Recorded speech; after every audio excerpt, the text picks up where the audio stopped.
The following broadcast contains strong opinions, playful antics, and controversial topics causing off-the-rails fun. Chances for being offended are higher than average for sensitive people. Viewer discretion is not advised. Live a little and have some fun.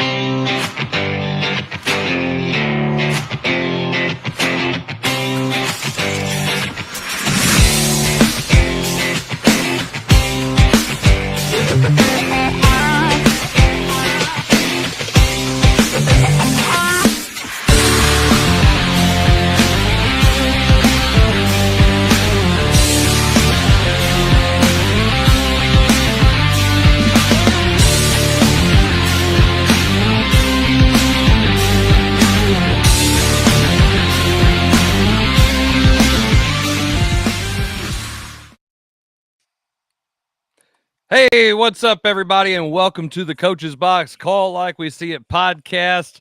This is episode 196, but it's episode number 1 from Annapolis, Missouri, here on MPV Farms.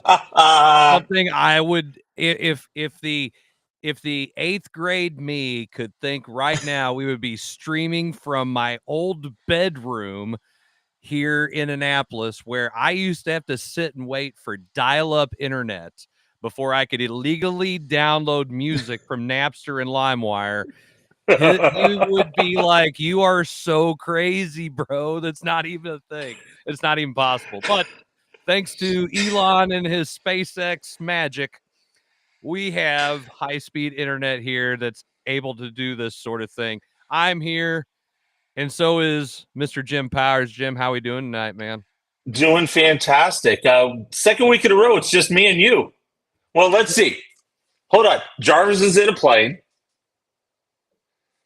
Zach's coaching? Babysitting. Nope. Babysitting. And Kevin said he had Texas-sized issues today, which I'm still trying to figure out. I don't get that either. But whatever.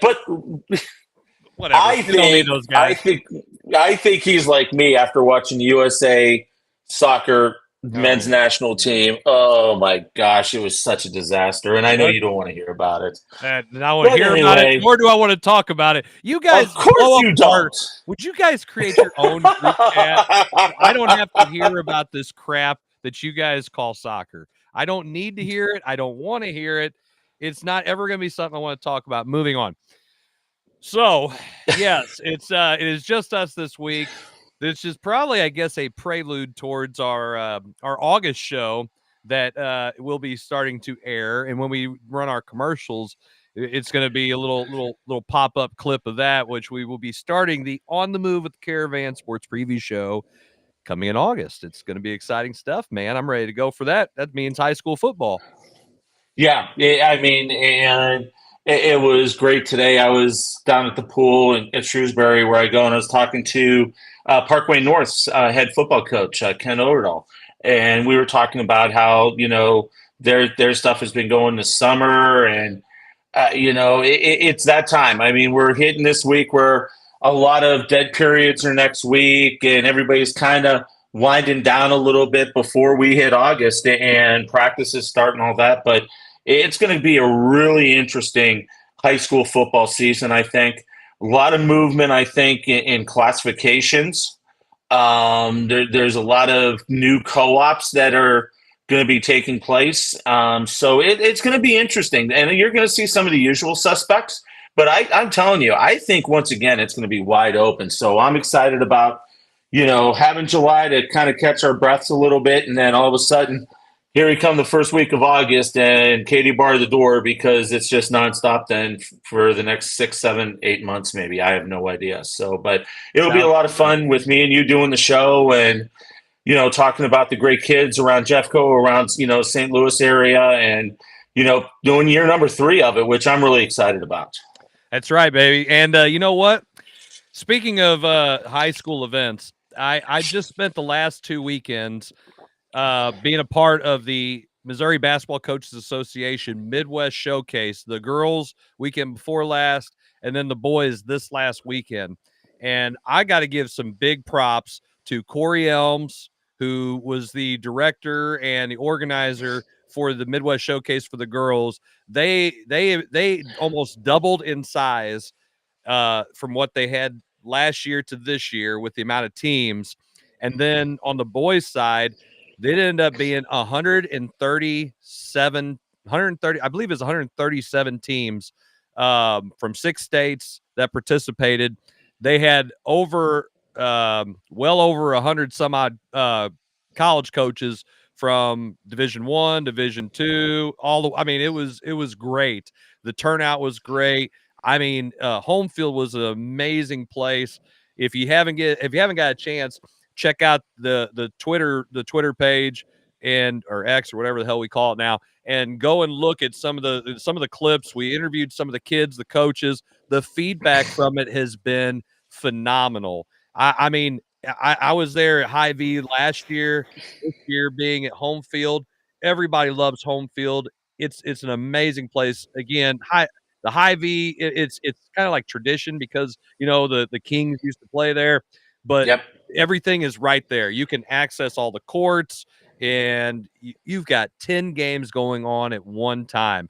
It made for some long ass days. I'm not gonna lie, long days, but the feedback was amazing. The coaches, the college coaches loved it, and everybody we talked to, coaches. The parents probably didn't like having to sit away from their kids because Karen's got to bring her little Johnny one of those Gatorades, but it all worked out for the best.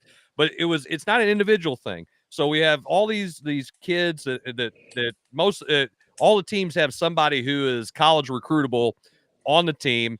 They're invited. They play with their school teams, and the college coaches get to see them in that element playing for their school teams. It's not just AAU. So they get to help defense. They get to see how they act and play with the coaching that they receive in the school teams. I love it. The coaches love that aspect of it, and it was just a great event. And they're talking about, the conversations we've had in the last couple of days about how we can make it even better.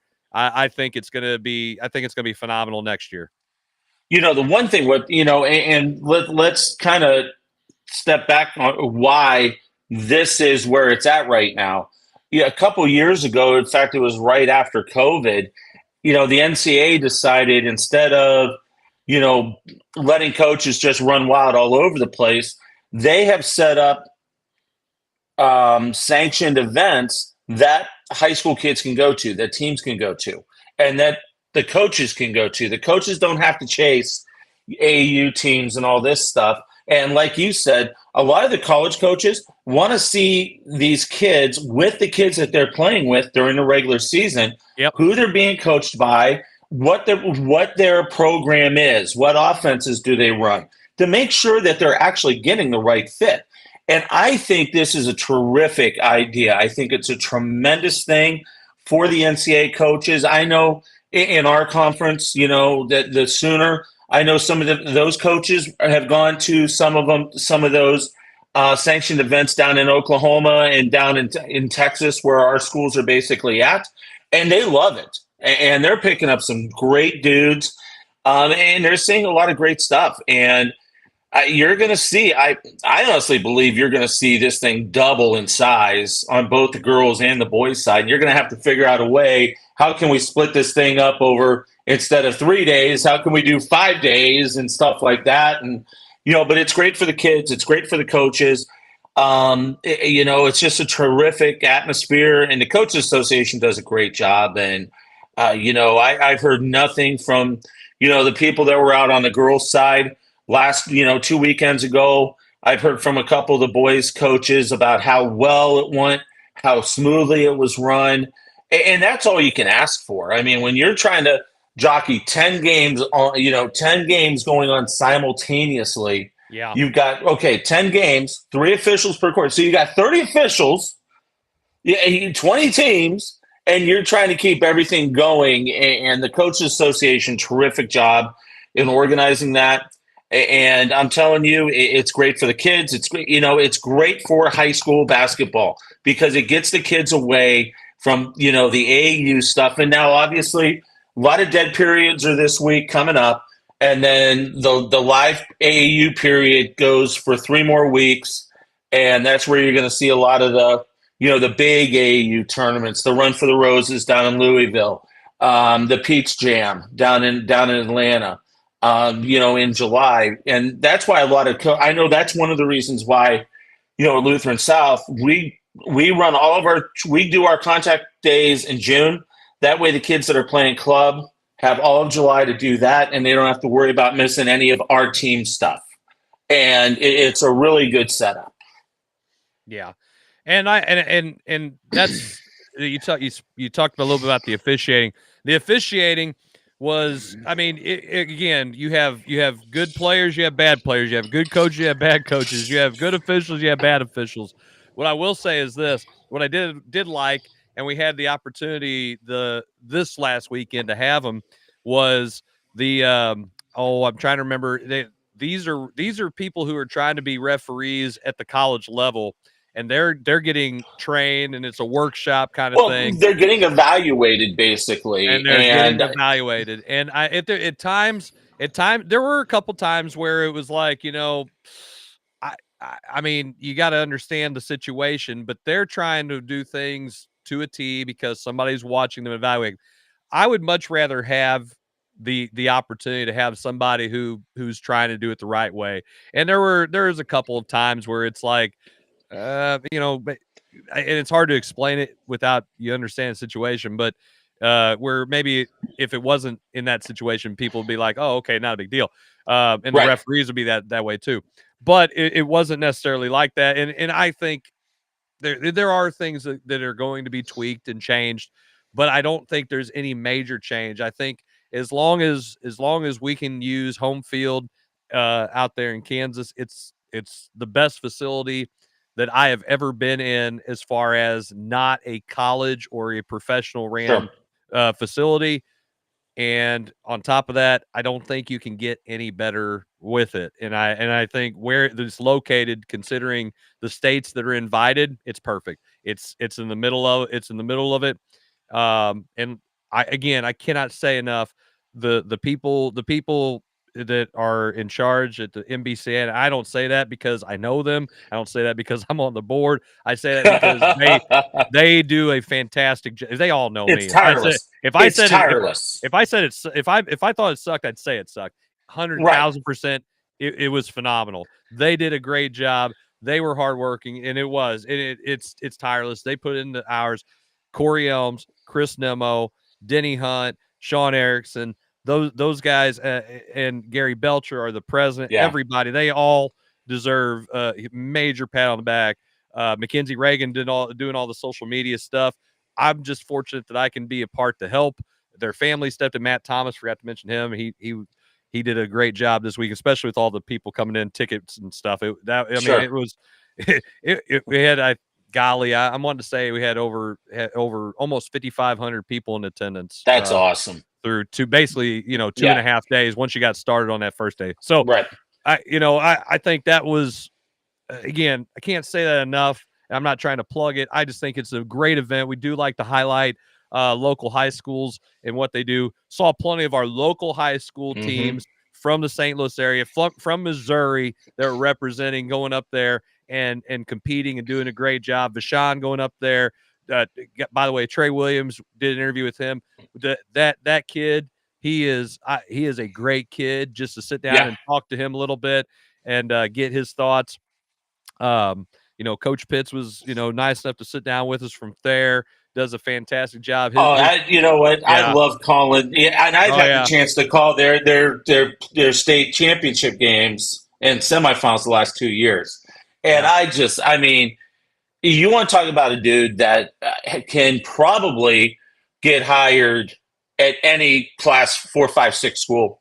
Yeah. Hands down, with his resume, but he just loves that Thayer community.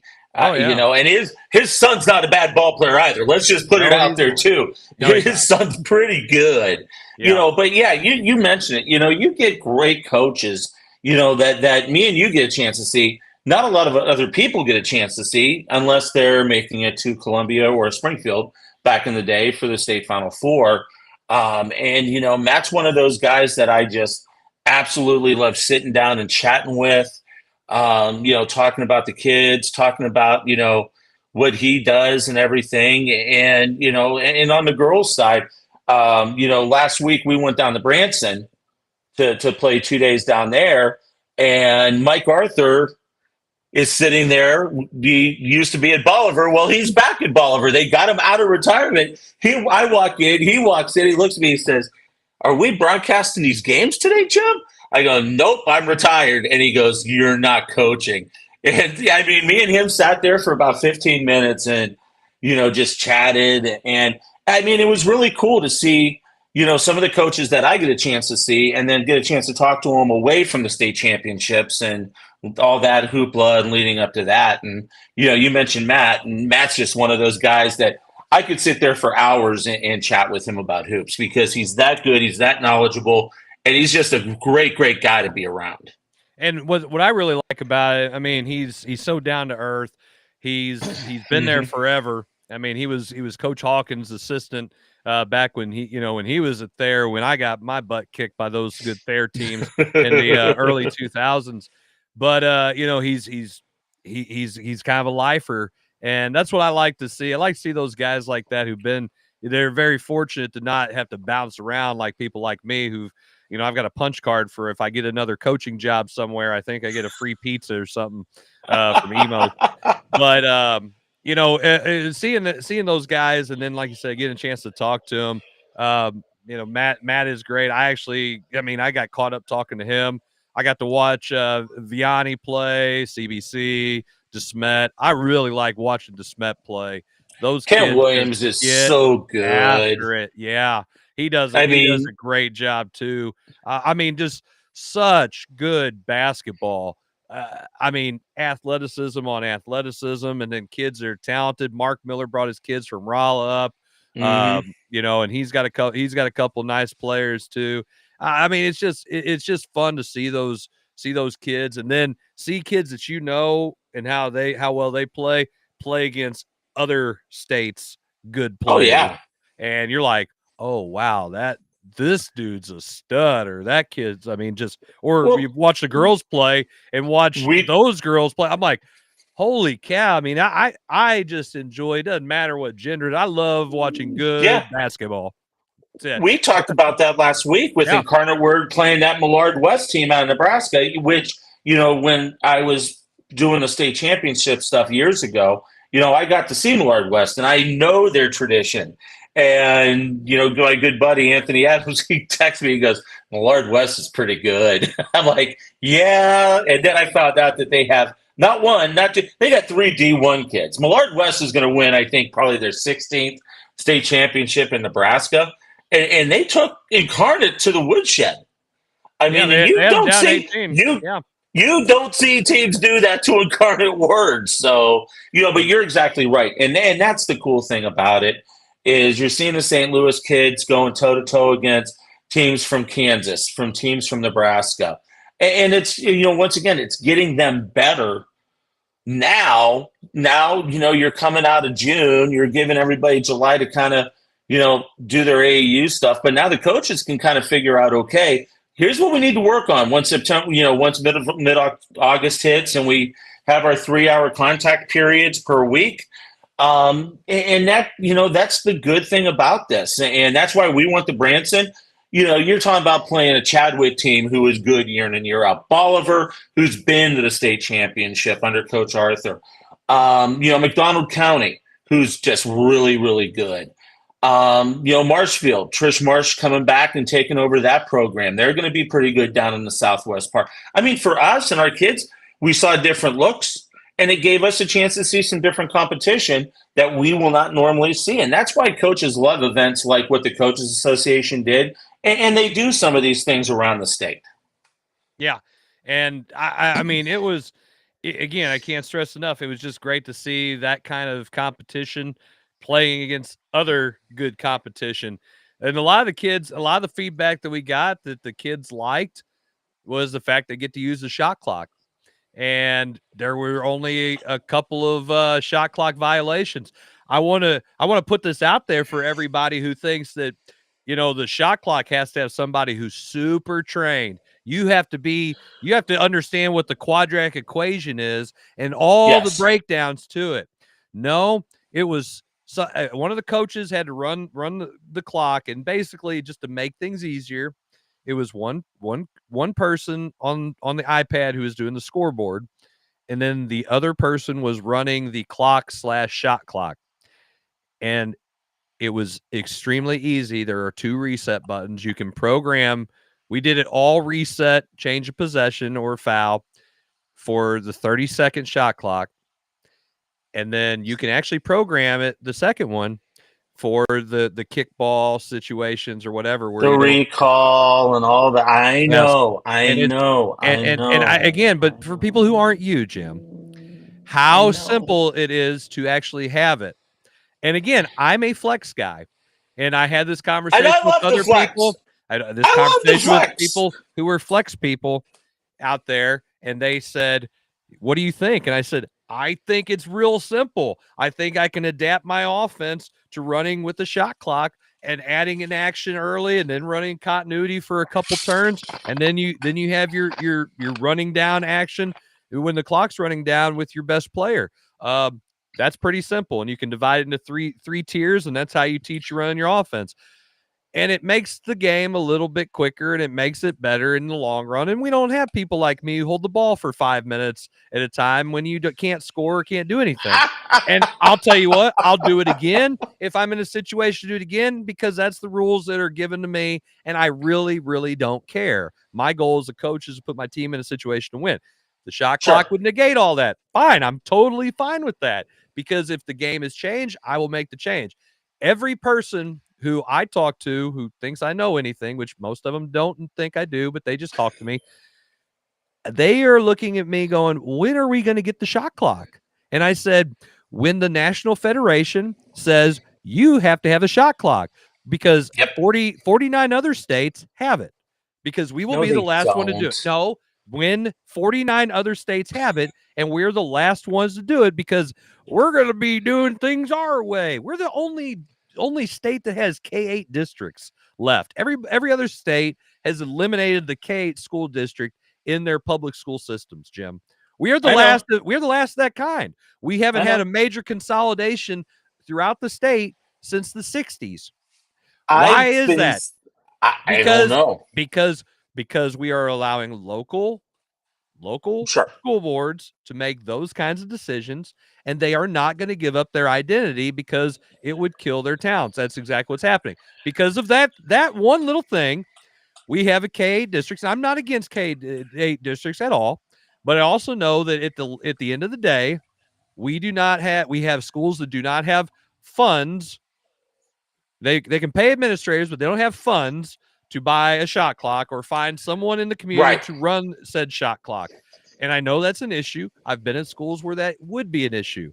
But in the case of those things happening, like every other state around, there would be people, because your community would be a larger number of people. And you'd have more people who would want to be a part of it. Mm-hmm. And you could find someone who would be able to do it. And for that argument, I will have it all day. It's a long, drawn-out argument, but we can figure out a way to fund said shot clock and have someone run said shot clock. End of story. Done. That's simple. You know it. I know it. The 4 people that are watching, they know it too. And you know who you are. And you closet watchers who know and watch this show to see what we're going to say, you know damn well that I'm right.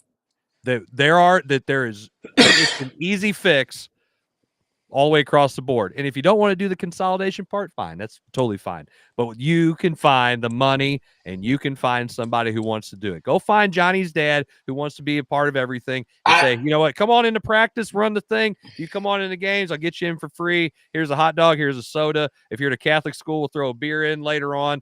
Whatever. You can get these people in. I don't care. I think it's a stupid ass argument. I will agree with you in a lot of ways. In a lot of ways. You should. I will say this. I will tell you that there are some schools that would not be. And I will say this: I came from one of those schools. I was the athletic director at a school that there is no way in hell that they could afford a shot clock. Oh, no. Let alone, I'm telling you, I am telling you, and there are other schools that are in the same boat. Now, I agree with you with, once again, the reason why this thing is getting held up is you got Kansas City, St. Louis, and the big schools in Springfield all saying, yes, we want the shot clock. And Columbia. But then you've got all the outstate stuff, all the small schools, 1, 2, and 3, and some 4s that do not want it.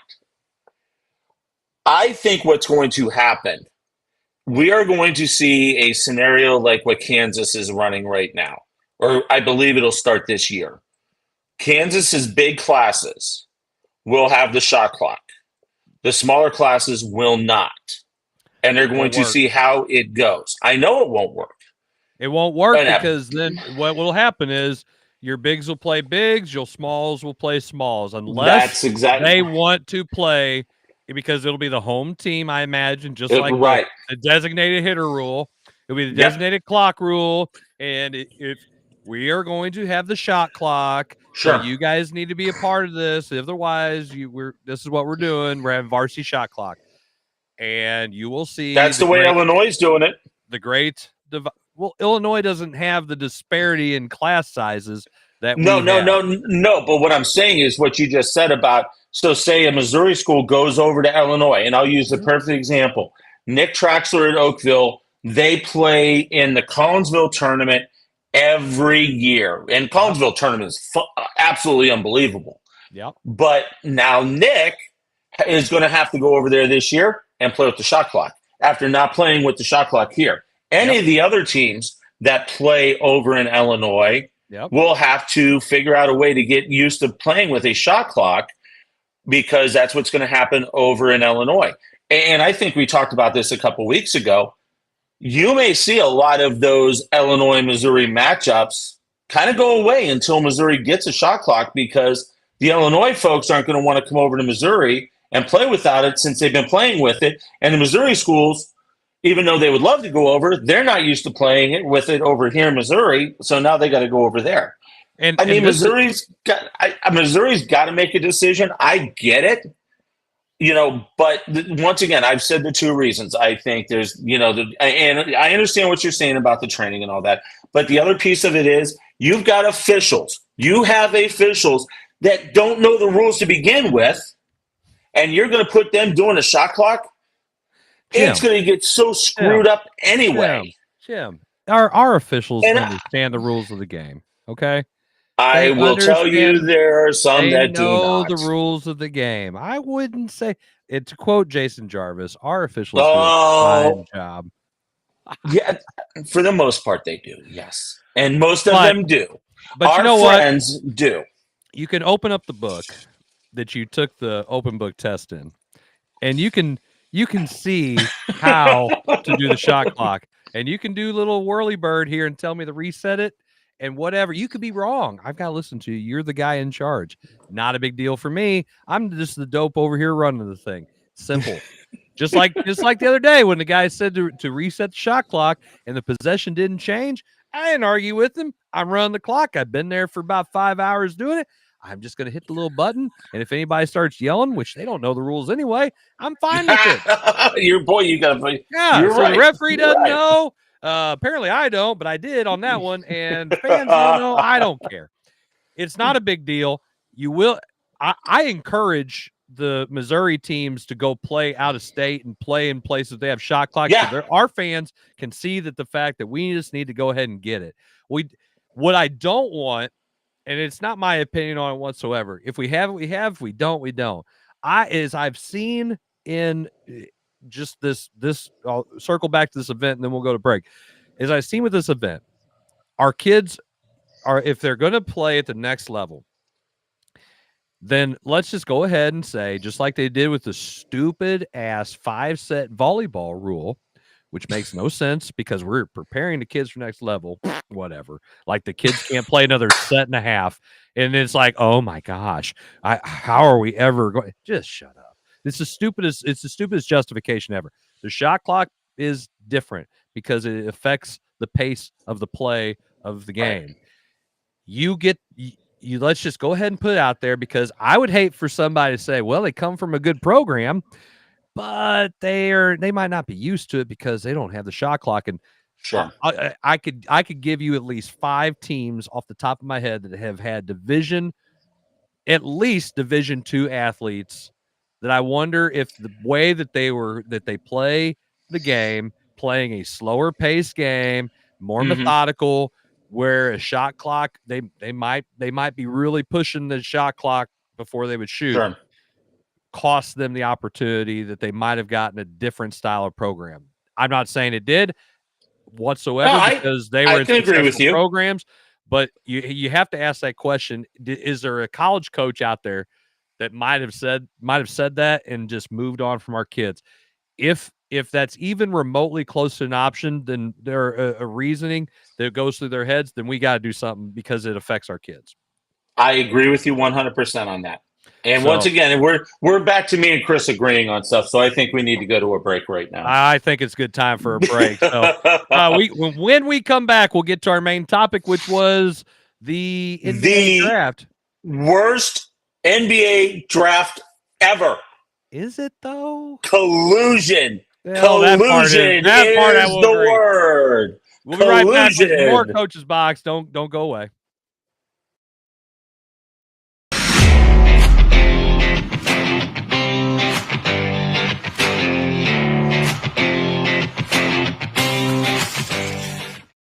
I'm a bee, and I bumbled my way into your car.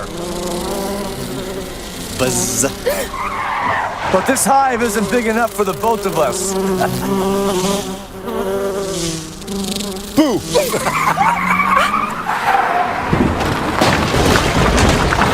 Oh, wow, what a buzzkill. And if you don't have the right auto insurance coverage, paying for this could really sting. So get Allstate, save money, and be protected from mayhem. Like me. Mayhem is everywhere. Are you in good hands? It's Between Takes with Daikin and Dave Mars. Good. All right, next set up. Hey, Dave, we got another question about energy savings. And this is a good one. Yeah, efficiency is so important. Didn't you just talk with Daikin about this? They said energy efficiency is the key to a happy marriage. She gets the temperature, I get the savings. Good to know. I'll tell them to check with their local Daikin dealer. All right, back to one.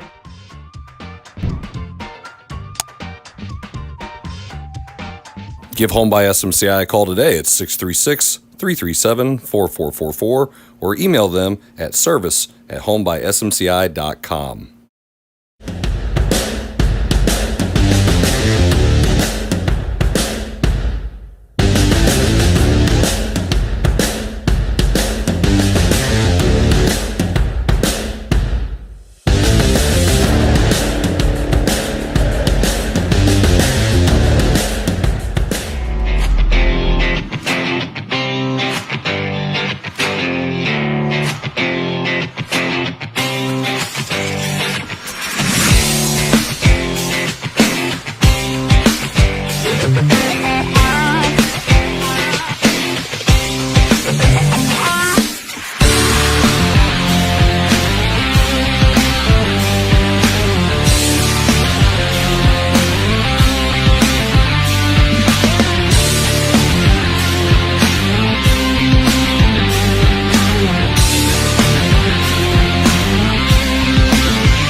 All right, everybody, welcome back to the second segment of the Coach's Box Call It Like We See It podcast.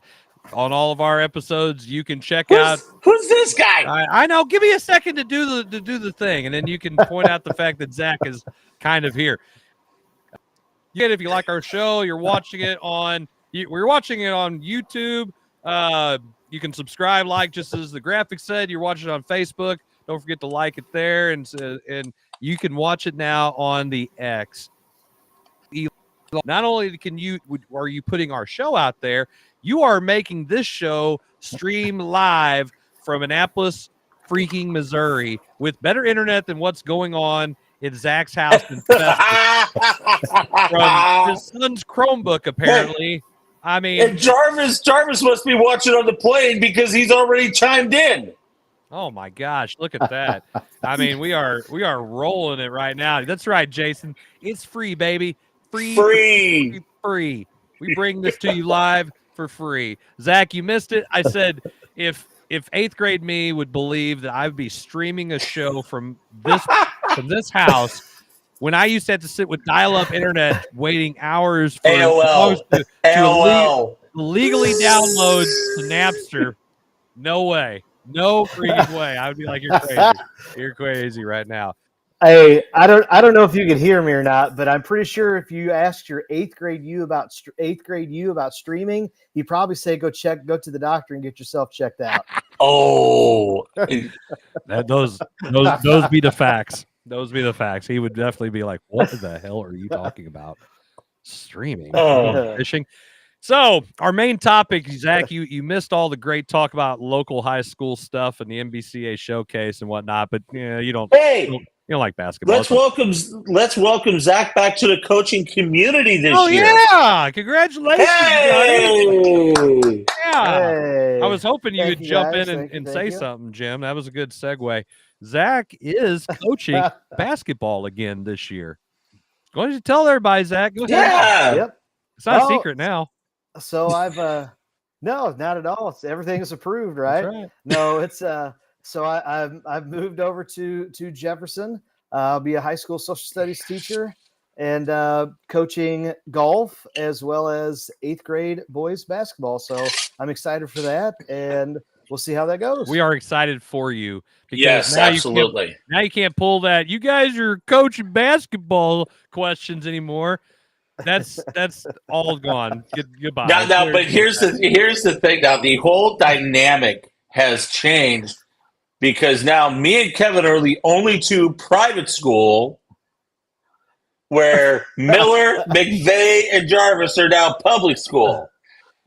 This is not good. This is not good. It escalated quickly. Yes, that did. And guess what? It's not Pius versus Herky anymore. It's now 5 of us going to different schools going against each other. That's the only bad part now. It's like I don't get to hang out with you guys and talk and then get to see everybody else. So that'll be fun. That's the great thing about the technology. It keeps us all intertwined here. Jarvis must be catching all of us stuff. He said he's watching for free on the plane. Yes. Then it wasn't free here, and then he said something about AOL. So he gets everything a little bit slower on the plane. It's delayed. I'm kind of wondering. Is it delayed like the presidential debate's going to be tonight, or is it just Jarvis being that's just slurred. That's not delayed. That's just slurred. Yeah. Yeah, that's true. Two dudes over 75 years old. Hey, one of them looks like one of them thinks he can talk, and the other one is being puppeted by someone. Probably that's about how it's going to be. Anyway, the best go ahead, meme was the best meme was let's get ready to mumble. I saw that earlier. Well, we're 40 minutes in, so I can only imagine what that's actually going like. But we are almost 40 minutes into a more important show, and that's right. And let's talk about the 2024 NBA draft, and we will start with the first round because we already know the story of the second round. Unless you live under a rock. But the first pick was another Frenchman, Zachary Rissachet. Is it Rissachet? Rissachet. Oui, oui. That's right. He's French. And apparently he's not too bad. I mean, 19-year-old. He's got the high upside. He could play a little bit. Oh, hey, Jim. Guys, Here we go. Yeah, because I said this to you earlier. I know. This draft is horrible. This draft may be one of the worst. And here's the thing. You have 2 French dudes drafted 1 and 2. Then you've got a G League dude drafted 5th. Then another France dude, number 6. France dude. France guys. Come on. I mean, you know, wait, what are you trying to say? Reed Shepherd, okay, good player. You know, Stefan Castle, okay, good player. Klingon from UConn, Dillingham. You know, when Zach Edey, who was one of the best players in college basketball this past, is drafted 9th. Yeah. Come on. He doesn't have the upside, Jim. I don't care about upside. Oh, speaking of international, look at this. Oh, yeah. Gosh. Eddie. Eddie, if you don't share it with your whole village and get them to watch, I'm going to punch you as soon as you come back in the gym because I'm having to run all of practice all by myself. Thanks. You suck. Anyway, thanks for watching, Eddie. Just joking. Appreciate Where's your other assistants? Well, that's another story. All right. Story for another got time. Other stuff. Yeah, they got other stuff going on. It's okay. All right. So is Eddie. So I'm shouldering the load, man, just like I had when I was at Pius and had all you other guys with me. That is incorrect. That is not true whatsoever. All right. So and that's been the talk of this draft is how bad it could actually be in comparison to some of the other bad drafts in NBA history. Let's take a little trip down memory lane with what's widely considered to be the worst draft, and that is the 2013 NBA draft. Anybody want to take a stab at who the number 1 pick was in 2013? Anybody? No idea, because he's probably not playing right now. He is not. And it's the same draft where Otto Porter was drafted 3rd overall. Was that Jabari Parker's draft? No, that was not Jabari Parker.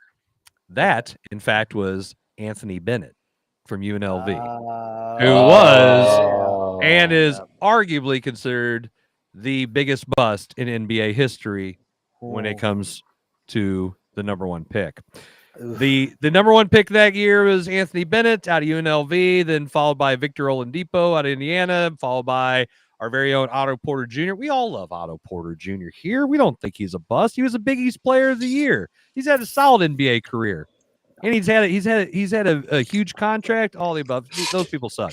Anyway, Cody Zeller, Alex Lynn, Nerlens Noel, Ben McLemore, also from the great state of Missouri. Hey, Caldwell Pope. Go ahead. I was just gonna say, here's the thing: all those guys that you have mentioned were dudes in college. I don't know who any of these guys outside of Edey. I don't know any of these guys because Filipowski, he got drafted today, and again we'll talk about second round later. There's not a lot of big name recognition. No. Now that is something that we had discussed when we talked about college basketball in general before. Okay, that's one of the reasons why the women's game has catapulted the men's game, because these guys are the best players. They might be going to the G League. They might be playing overseas. They're not staying in college very long, so you don't have the opportunity to get that name recognition. It's like, oh, well, yeah, that dude played at like Kentucky for a year, and I don't even remember his name, but he was good. And then he goes off to the league, and it's like, oh, okay.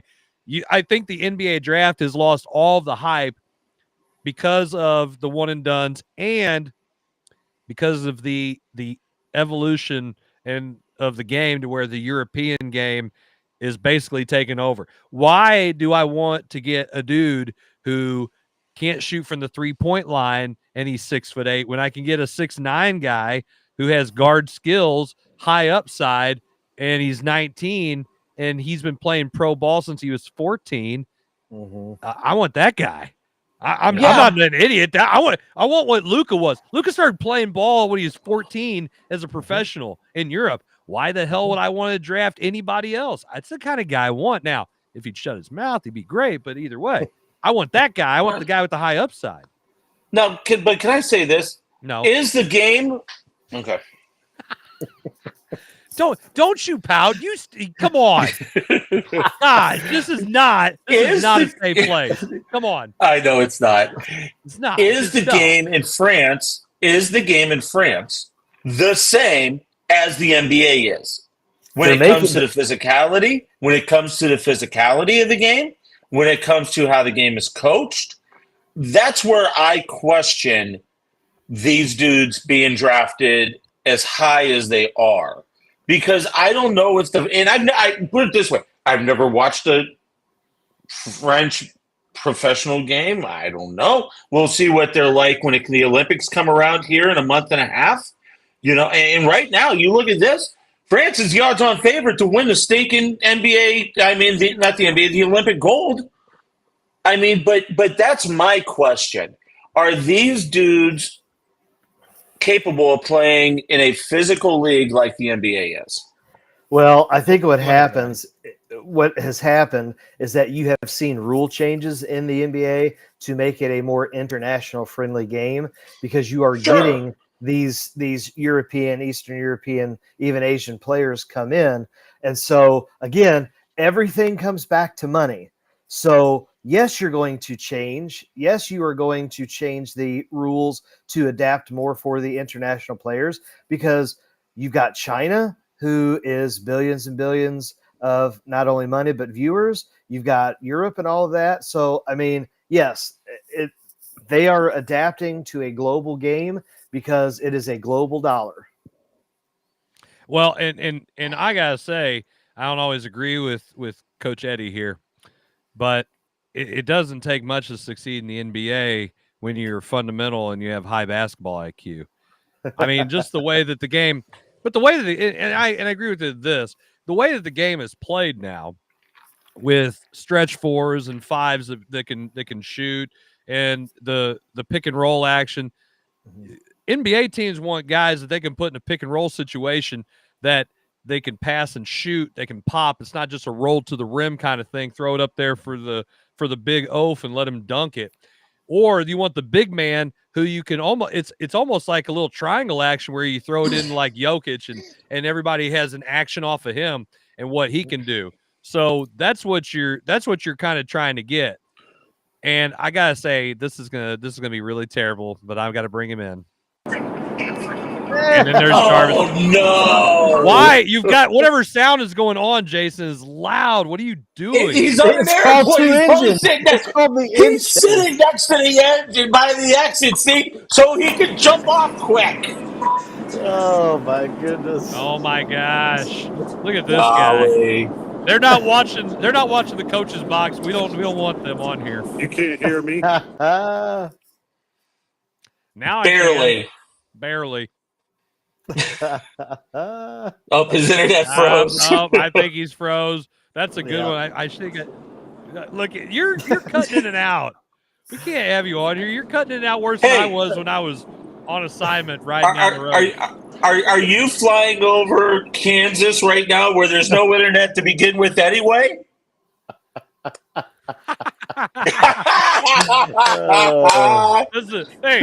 a good one.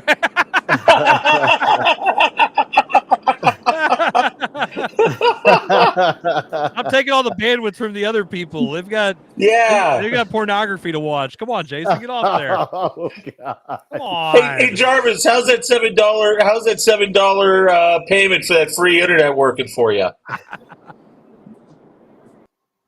Oh, yeah. He gone. All right. So, can we talk about the Lakers now? No.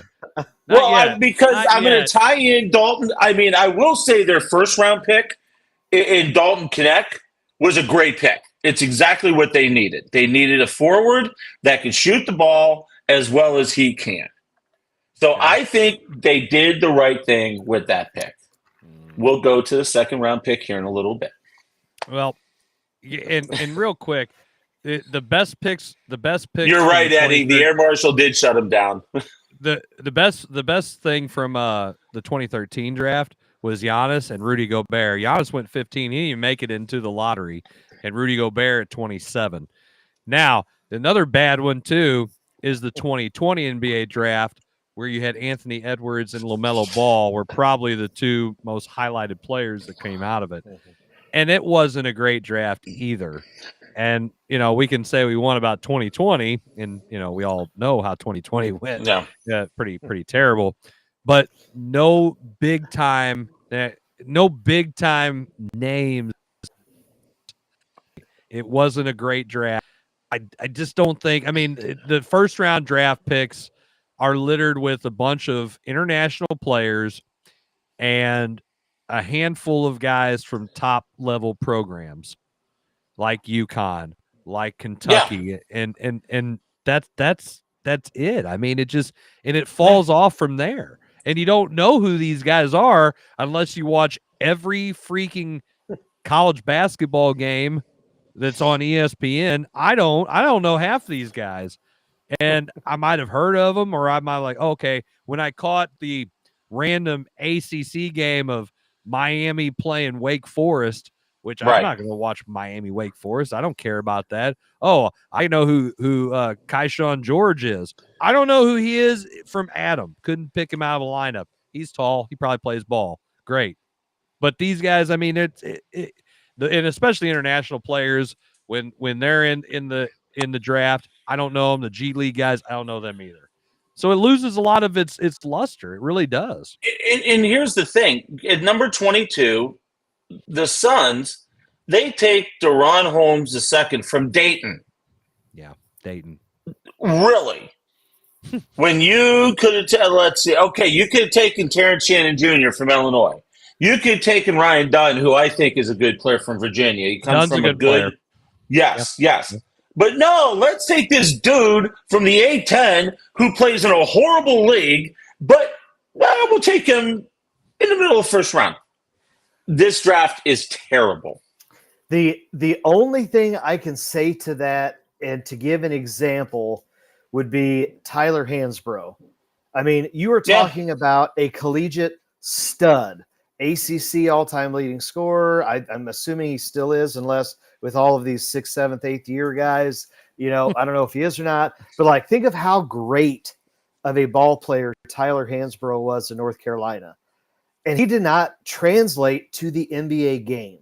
So that is the only thing that I can think about, because I hear – go ahead.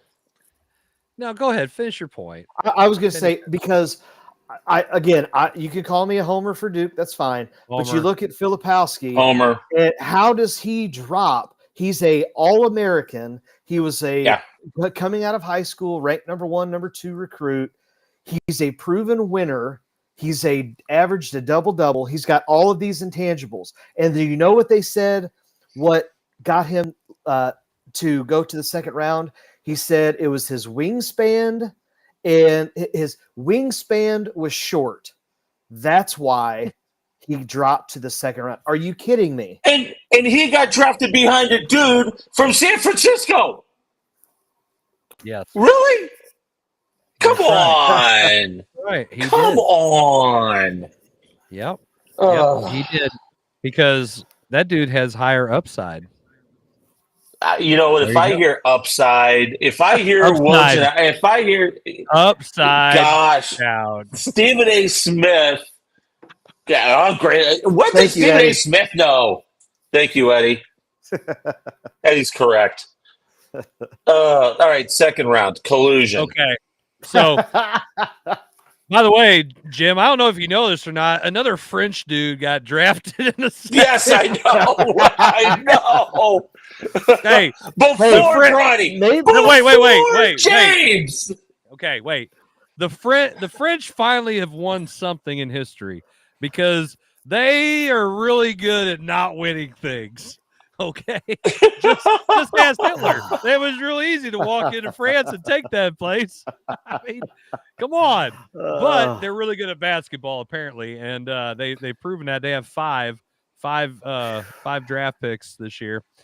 But yes, Bronny James, the son of the collusion. LeBron James. And I have to say the LeBron James, like I say, the Mike Nolan, excuse me. I got to say, LeBron James finally got his wish, and those little cartoons have now spoken true. That Papa. So good. Those are so good. They are spot on, too. I mean, what kind? I don't understand this, Jim. This is explain to our listeners why this is the greatest form of collusion in modern day history. Okay, for those that missed the show last week when we talked about this, Bronny only worked out for two teams. He worked out for the Lakers and he worked out for the Suns. His agent, Rich Paul, is also LeBron's agent. And basically, Rich Paul is the agent of all the big hitters, okay? So basically, people were running around saying, hey, you know what? If somebody takes Bronny before the Lakers get him, Rich Paul's never going to let one of his clients go to that team. So that comes out, so they have the draft early today for some unknown reason. I have no idea. So Bronny gets picked 50, There's 55th. something else on TV right now. Yeah. Who knows? So there was a tweet that went out from a beat writer out in LA that basically said, Rich Paul told every team, basically, if you draft Bronny before the Lakers do in the second round, he will not play for you. He will be going to Australia to play. Collusion! Well, and Adam Silver has his head buried in the sand in this. If this is the NFL, I guarantee you this would have never happened. Hold on. Never Manning, in a million years. Eli Manning, John Elway. I mean, but they at least got drafted by the teams. Now, did they demand a trade after that? Yes, they did. But they didn't go around and say, don't draft me. I'm going to do this. John Elway literally said, I'm going to go play for the Yankees if you draft me. Well, but it's not as ridiculous as this is. It's not. I look at it this ridiculous. way. I look at it this way. We have just said the draft is so bad. What difference does it make? I've watched him play, and I say this to everybody. I think he's a character guy. If you've ever get a chance, watch the documentary that they've had on Amazon Prime about his high school, Sierra Canyon, and all of that. He seems like a great kid. All of the things that he's had to deal with his whole life to get to this point, none of this is his fault. Exactly. None of this is his fault whatsoever. And I hope he does well. I think he can be a good role player. Again, I think if you get into, well, now he's got to start or he's got to have so many minutes, then I think that's where you can look at maybe some collusion. But I will take what they did if they wouldn't have just basically blatantly only let him go to 2 workouts and basically told everybody don't do it or there's going to be repercussions when's all said and done. Yeah. If they would have gone down if they would have let him go work out for Chicago, Indiana, Cleveland even, okay, great. Right. He got to work out for some other teams. Great. Whatever happens in the back room with the secret handshakes and all that stuff, great. But come on, when you're just out there the back room. Champagne room? Champagne room. What isn't allowed in the champagne room, Zach? Zach, we're not saying that. I'm not saying that on live TV. No. Oh, my no one's watching it anyway. Go ahead. But if it was handled differently, I can not be as irritated as I am. Yes, you can. But it was handled the wrong way from day one. So now, do I hope he is successful? Absolutely, I do. But I think they're setting him up for failure. I don't know how many minutes he's going to get. And once again, we all know who's running that organization now. We talked about it last week, Chris. JJ Redick. And JJ Redick, who is in LeBron's back pocket, who is running the organization. There it is. Now, Smokey Jeremy, that is absolutely correct. What happens in the champagne room stays there. That's right. That is Here's right. the thing. I do not I like know. Smoking Jeremy. Yeah. Yeah, I do not know the contract because again, Chris, Now, there's the other you guys thing. are smarter than me on this. There's- But I know they there- have two-way contracts where you can go G League, and so And they're from what saying They're saying no two-way contract. He's signing with the Lakers. Yeah, they've put the gauntlet down on that. Okay. Yeah, and that's the other thing too. Go ahead, Chris.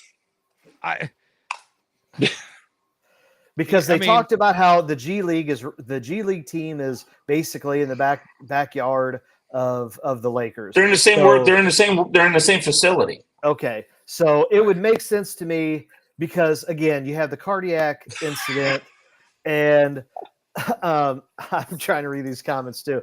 But you've got awesome. you've got that. He didn't get a chance to develop. Again, maybe that's an opportunity for him to get more playing time, more seasoning, whatever, being right there. But you're going to have the summer league. That'll all be sold out. Again, you talk about the draft. Who did the ESPN talk about? They talked about Bronny the whole time. They didn't talk about anybody else because there wasn't anybody else in the draft worth talking about. So they'll sell all of these tickets in summer league while the Lakers are going to play. Zachary Reese-Shea is somebody to talk about. Wee. Right. I mean, let's be honest here.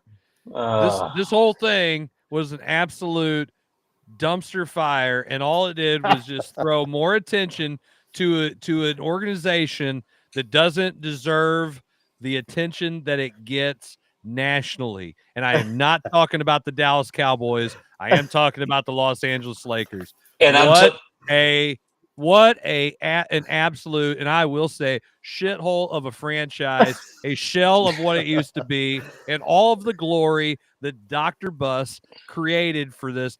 I do not fault Bronny James. I think he will be the water boy of the team. Basically, he is not. Look, he might have some upside, Jim, but he does not have the NBA game as we speak to be an eligible draft player. He should be on a two-way contract. He should hone his skills in the G League or in Europe. He should not be playing at this level. He's not a league player. Okay. He's just not. And it's only reason. The only damn reason this is even happening is because the general manager, the pseudo general manager of the Los Lakers, LeBron James. I like the way that, man, I'll tell you what, Smoking Jeremy, you are my favorite. You and Eddie are just rolling the comments here. I mean, he is not he's not that kind of player, but hey, LeBron wants to play ball with his son.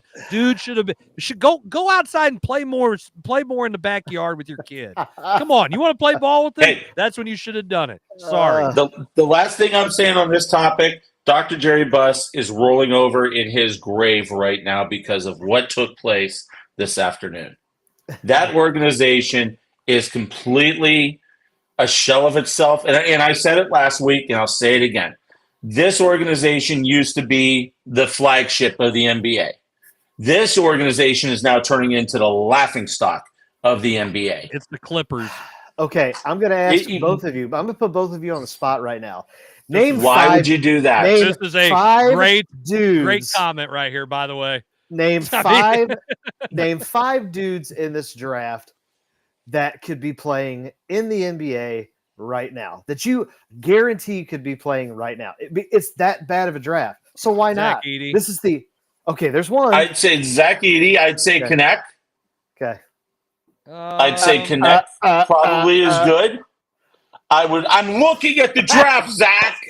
That's what I'm saying. You don't know off the top of your head. No, I don't know off the top of my head because the draft is terrible. That's my point. that's my point, is that if any year, this would be the year that you go ahead and get Bronny. Okay. If it was a 96 draft, then you're thinking to yourself, no, that is a bonehead move. But the fact that the draft is so bad now, then okay, great. You know what I mean? There's 4. I said 5. Can we go to a break so my blood pressure can come down a little bit? Why, you gonna have a heart attack like Bronny did? Or what? Oh, wow. Ouch. Look at Jeremy's. Hey, there's 4. That's 4. it. Thank you. Thank you for proving my point. There you got go. 4. There you That's go. all I got. That's all I got. I can't even get 2 of them. So right. that just tells you right now. All right, when we come back, we might pick up this conversation some more. Who knows? We were planning on talking a little bit about hockey, Zach's favorite. I would like to talk about that because there's still a big controversy around the Conn Smythe. Yeah, big time. Coming back, more Coach's Box. See you in a second.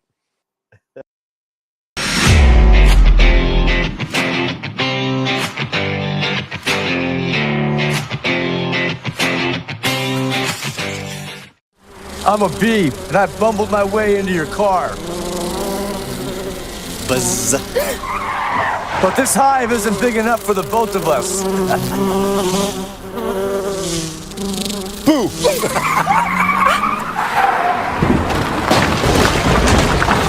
Oh, wow, what a buzzkill. And if you don't have the right auto insurance coverage, paying for this could really sting. So get Allstate, save money, and be protected from mayhem. Like me. Mayhem is everywhere. Are you in good hands? It's Between Takes with Daikin and Dave Mars. Good. All right, next setup. Hey, Dave, we got another question about energy savings. And this is a good one. Yeah, efficiency is so important. Didn't you just talk with Daikin about this? They said energy efficiency is the key to a happy marriage. She gets the temperature, I get the savings. Good to know. I'll tell them to check with their local Daikin dealer. All right, back for 1.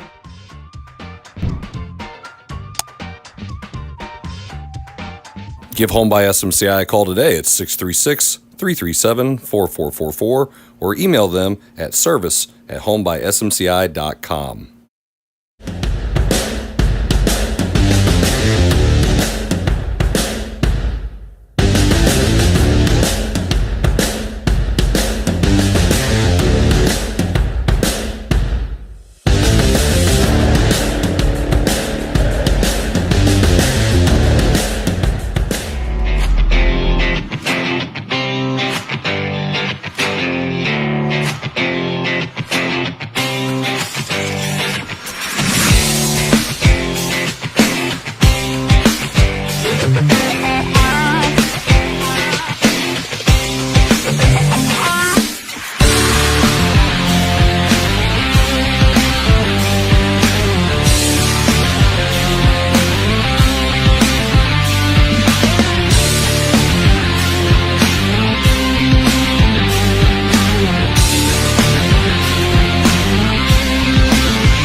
All right, what's up, everybody, and welcome back to the third and final segment of the Coach's Box Call Like We See It podcast. You're watching episode 196.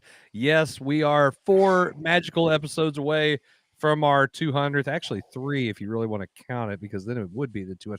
Anyway, if you like our show, continue to support us by watching. You can share, like, and do all of those fancy things like we just said in the in those little graphics or anything. And you know, I got to put this up here because I got to keep rolling our comments, man.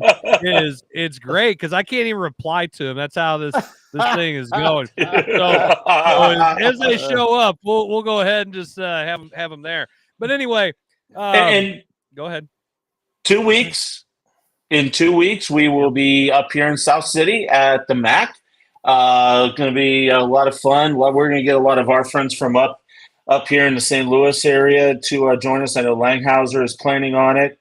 We're trying to see if Mike Nolan's agent will let him join us, which I doubt will happen. But anyway, no, we're going to have a lot of fun down at the MAC here in 2 weeks. And the 200th episode, I believe we are still looking at doing it La Pachanga. Yep. Which I'm hoping we pull that off.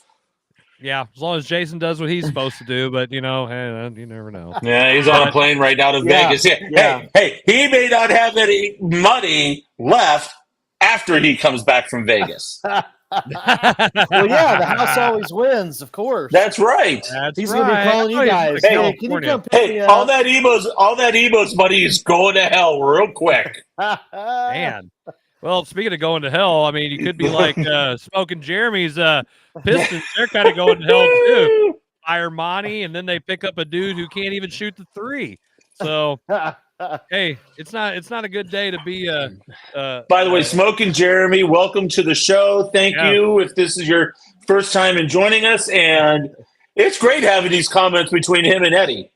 Oh yeah. Hold on, Eddie? Can you imagine the international Wi-Fi cost that it's costing Eddie right now to watch this show? Well, I don't know. I mean, he could be. He could be. He could be hacking the Serbs and getting their stuff over in the village. I'm glad you're here, Jeremy. And yes, go ahead and check out our. Hey, if you get a chance, go ahead and subscribe, as the graphics mentioned during the commercial, on YouTube, and follow us. We always appreciate that. Everything is free. We don't charge anything. We want you guys to come and watch and be a part of that. So free for free. That's right. Appreciate everybody being a part of our fun. And, I got too many comments on that. I love it. Not doing it. For anybody who doesn't know, Coach Eddie is in his home country of Bosnia, visiting his family as he normally does at least once a year. So I know he's been really looking forward to that. All of his Facebook posts are in a different language that I cannot read. I never know what he's doing. I don't even know. I have no idea. Hey, awesome, man. That's great. Hey, I'll tell you what. I'm glad the Lions are actually good. I've actually been a secret. I like the Lions. I always Dan Campbell, baby. Hey, Dan Campbell. Barry Sanders. Barry Sanders is the best running back I have ever watched play football. Hands down, not a freaking chance. So, that's no kidding. I went to South Iron, Eddie. But hey, I always like the Lions. Hey, make sure you tune in every week, man, and give us some shout out. We'll shout out. We get closer to the NFL. We may have to get him on to join us to talk a little bit about the NFL.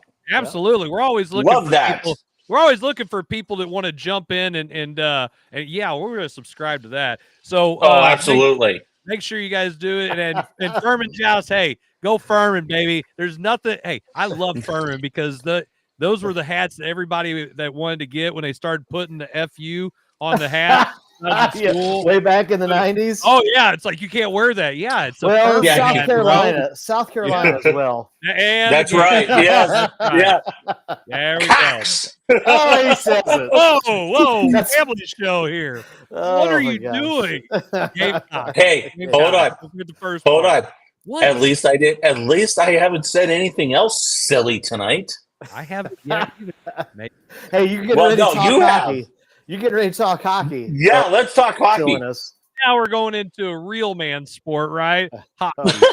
Love it. Soccer on ice. Sorry, Canada, you didn't get to win it again. And I sit there and I'm like, man, I feel sorry for Canada every single year, and then they blow it because guess what? That's what they do. They always figure out a way. Dude, that's awesome, man. Let's keep that up. We need to get on Roku somehow, like just and be legit and have our own. But I don't want to be on an app that I got to do a paywall through. And you all know, if you know us, you know.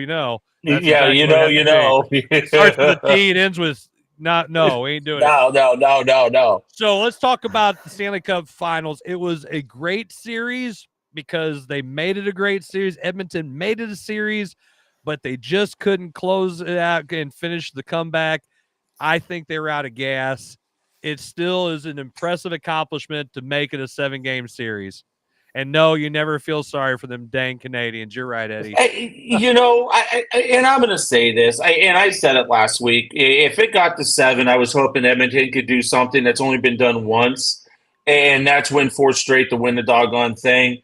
But you know what? I mean, what not a lot of people understand is that was an interim coach that got them there. Yeah. That came in after the first of the year and basically told Connor McDavid, you do you. I don't want you to worry about anything else but playing the game the way you know how to play. And guess what? Edmonton makes it to Game 7 of the Stanley Cup. And I know there's a lot of kicking and screaming about the Conn Smythe. You know what? Connor McDavid, other than one game, had a terrific playoff run. The dude from Florida lost his mind in games 4, 5, and 6. It's a big difference there, guys. And I'm okay with Connor McDavid winning the Conn Smythe. I know it was on the losing team, but I just really think that Connor McDavid, with the playoff run he had this year, deserved the Conn Smythe Award. I think we are so caught up in the you can't win any kind of playoff or finals MVP, which for anybody who doesn't know hockey, by the way, Zach, this is a playoff MVP trophy. The Conn Smythe is not the finals trophy or MVP trophy. And I get it. Sabakov had a great playoff, but Connor McDavid had one of the best all-time playoffs for any player. When his name is mentioned with all of the guys that we mentioned on the show last week, that for you guys who didn't watch, that's exactly what we said. I mean, it's like, okay, when you're being mentioned with Wayne Gretzky and Mario Lemieux, and those are the only 2 guys that are ahead of you and what you've done in a season, in a playoff season, it's impressive. I don't care who you are. I think he just ran out of gas, and again, the reports come out that him and Draisaitl were playing hurt. Man, and I'm half of me goes, okay, man, that's understandable. The other half of me goes, every freaking hockey player who's playing in the Stanley Cup Finals is hurt because those guys just play. That's just what they do. But what Florida did to him and put all of the effort into just beating him up and making sure that they had 2 guys. They had one guy covering and one guy shadowing. I mean, that's just insane. They did such a great job. Florida is a fantastic team. They have a great assembly of talent. I mean, they're going to be there for next. They are going to be in the conversation for the next 2 years, if not 3, hands down. Can I just say this? And for the city of for St. Louis, you get Tatum winning the NBA championship. You get Kachuk winning the NHL, and then you get Tony Vitello winning the NCAA College World Series with Tennessee. Yes. Mm-hmm. That's a pretty doggone good 7 days for the city of St. Louis. Mm-hmm. I'd say so. Yep. Chaminade, DeSmet. Yeah. Good take there, Zach. I was just waiting to see if you're Hey, I mean, you guys are still talking. You guys just called, right? No, you guys are still talking hockey. I was going to talk about baseball later, but you guys keep going. Okay, on hockey. fine. Yeah, we'll still talk hockey. I mean, look, you understand that. Okay, Zach, without knowing a bunch about hockey, a player from the losing team wins an MVP award of the playoffs. What's your thought? Well, knowing the fact that like what you guys just said and the numbers that he put up was like number 3 all time. I mean, you just kind of have to do that. Michael Jordan won some players of the game when he lost to Boston when he was early on in his career because he was putting up all the stats. So you got to give credit where credit is due. If he's the reason they got there, and the whole point of that award is to be either most outstanding or most valuable, it sounds like that's what he did and what he accomplished through the whole postseason. So again, I think that's fine. It literally just came down to one game.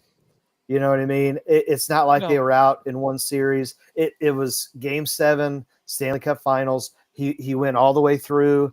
And was there any? Obviously, I don't know, so I'm asking you guys the question. Was there anybody on the other team that was better? A lot of people were saying the goalie. They would say for the Florida goalie. Mm-hmm. Yeah. But I hate. Yeah. But I hate to say it, you give it 8 goals, 5 goals, 4 goals in a 3-game span. Sorry, that ain't MVP to me, brother. No, just not saying. 8 goals. No. Not 5. He gave up 15 goals. Yes. In 3 games. Huh? I don't like. Yeah. That's no joke. Nope. So and now you could have said that was it Bakov or whatever, or I think that's the cap. You're not supposed to cuss on the show, Chris. I didn't. He didn't. I was using Russian Sounded words. Sounded like it. But he was using a Russian word. They were the guys that they had were the guys that played well were solid, but they weren't okay. So if they were here, McDavid was way up here. So you could say like, well, we're going to give it to a guy who play well. It wasn't what McDavid did throughout the whole thing. Shut up, Eddie. It didn't. There's plenty of other words in my vocabulary that sound worse and are worse than that I probably said to kids. Anyway, yeah, there is. Well, the First Amendment is allowed here, brother. We call it like we see it. This is a family show, though. This is not a safe space. Trust me. Trust me. So I have no problem, and I said this before. I have no problem with the fact that he won it, and I think more sports should think about that when they give those finals MVPs or whatever. Yep. If Luka would, or one of the Dallas Mavericks would have played a better game.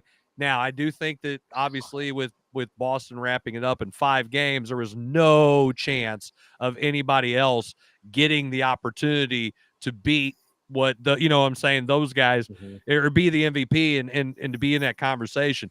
But you get to a Game 7, and I think that I think you can go either way. I think you can give it to a guy on a losing team. I didn't like the fact that the fans from Florida were booing. The dude had one of the best playoff runs ever. And it's like, okay, I know you want your guys to win. I'm sure any of those guys that got to carry that cup wouldn't have said, you know what? I really want that Conn Smythe trophy rather than this thing here. Are you kidding me? No, they're like, whatever. That's great. You can think about all that later on when it doesn't matter.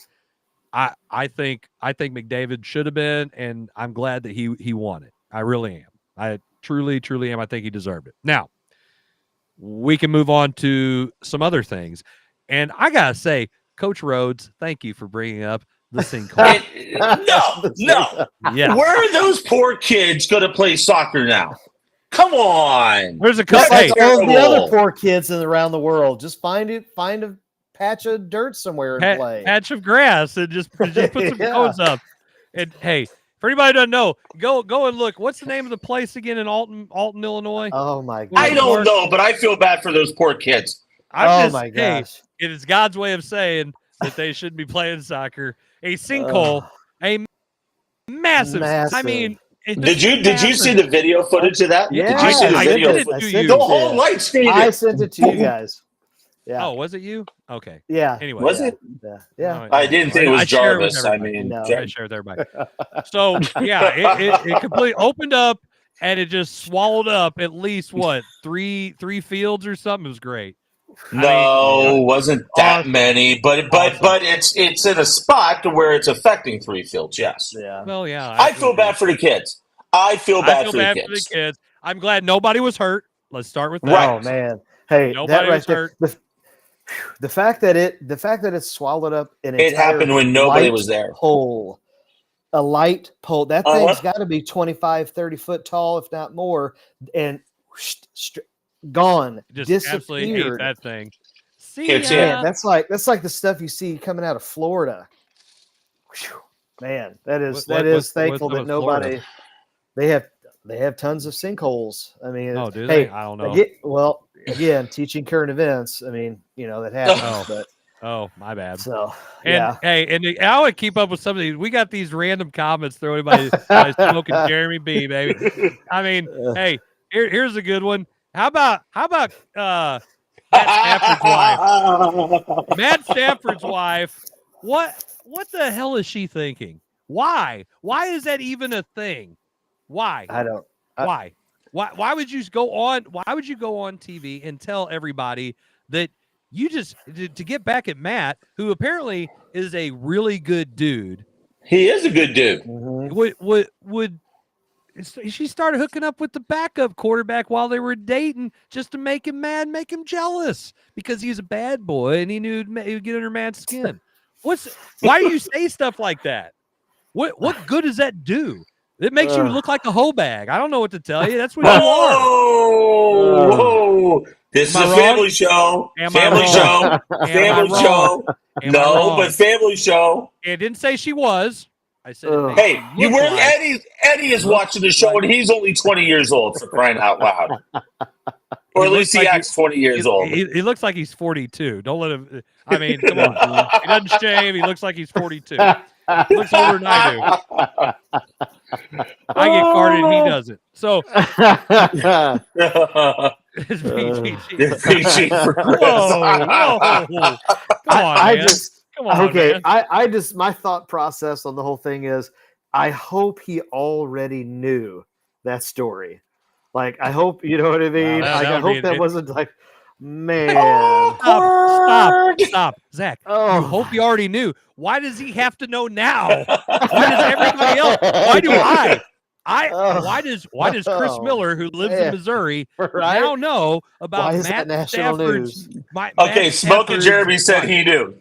Okay, confirmation he knew. Okay, but still, why does everybody else have to know? Why? And Stephen A. Smith, that's the one good take he's had in the last 20 years, at least 3 years for sure. Is that why is she doing that? 100% agree. But yeah, what is sorry, Eddie. I can't. I'm just kidding, Eddie. I can't even get around that. By the way, again, I'm just gonna throw these up here. The Pac-12, the Tupac. I like it. We got to get Smoking Jeremy on before football season. Oh, man. He will be terrific. Yeah, I just think of that. All the other stuff we got on here. We got to do it on a day that Jarvis can't be on. Oh man. Well, I mean, you could throw. Oh my gosh! I can't. Oh my gosh! I'm learning way too much about Matt Stafford's love life. This isn't even. Why? Hey! The only thing I can think about now is the scene in Moneyball where they're sitting at the table and they're talking about guys that they want to pick up. And they're like, no. You can't get that guy. He's got an ugly girlfriend. He's got an ugly girlfriend. No wonder why he never won in Detroit. No self-confidence. Like, going back to that. God. Hey, who's that dude? No. Who's Fabio? Who's Fabio? I mean, wow. Plays for the Dodgers, I think. Yeah. It doesn't matter why she did it. Doesn't matter why she did it. Gosh. So that's what you do. That's what you do. Out of all of the ideas that can come to mind, that's what you do to make. I know. I'll do that, and then he'll commit. All that means is you were waiting on that money train to cash in. I needed to make sure I could get right here and be a part of that. You can't take that trailer park out of that girl, buddy. I'm just telling you. Sorry. No, Eddie, hold on. Eddie, the master of dating. Hey, that's modern dating, fellas. Oh man. What? No. I bet you Sam would disagree, Eddie. Yeah. No freaking be careful. Can I say this? Can I just say this show has officially gone off the rails. That's right, man. Eddie, you better be careful. That's Internet's right. forever. Oh yeah, and she will find you. No way. Yes. Hey, I committed.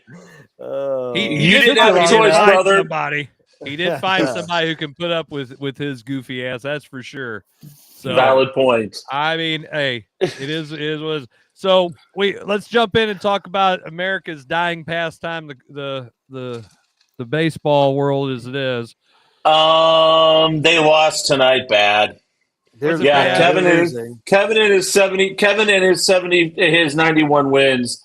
That 91 wins went far away 2 weeks ago.